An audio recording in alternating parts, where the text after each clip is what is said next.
આજે એસટી વિભાગના એમડી અને એમની સાથે એમની ટીમ અને ચીફ એન્જિનિયર અને અહીંનો સ્ટાફ લોકલ નવું જે બસ સ્ટેન્ડ થઈ રહ્યું છે એ નવું બસ સ્ટેન્ડ વહેલી તકે થાય એના આયોજન માટેની આખી બેઠક હતી. સર્કિટ હાઉસની અંદર આની બેઠક લેવામાં આવી અને જે ઓનર છે બસ સ્ટેન્ડ જે બનાવે છે એ તમામ હાજર રહ્યા અને અધિકારીઓ સાથે બેઠક થઈ.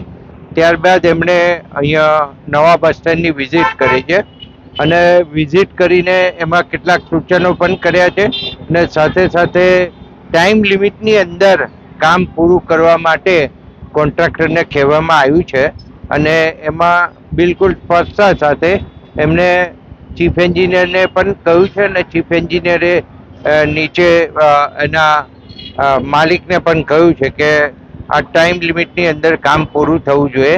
એટલે લગભગ દિવાળી સુધી બરાબર ને દિવાળી સુધીની અહીંયા એ આપી છે ટાઈમ લિમિટ અને દિવાળી વખતે આ નવું બસ સ્ટેન્ડ પહેલા ચાલુ થઈ જાય.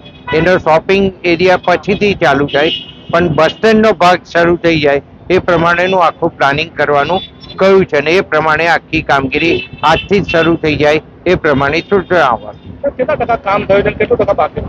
એટલે લગભગ 70% જેવું કામ થયું છે અને 30% જેવું કામ બાકી છે.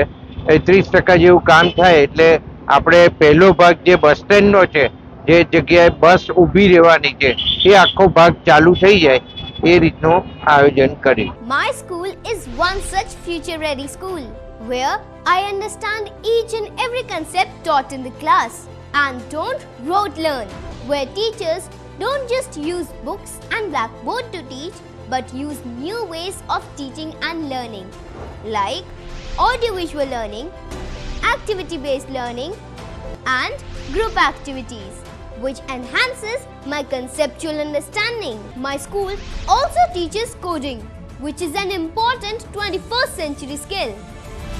Not just that, I get an opportunity to showcase my skill on a national platform. And with all this, I acquire important skills that make me future ready and confident. Would you also like to know where is my future ready school? Visit now and see for yourself.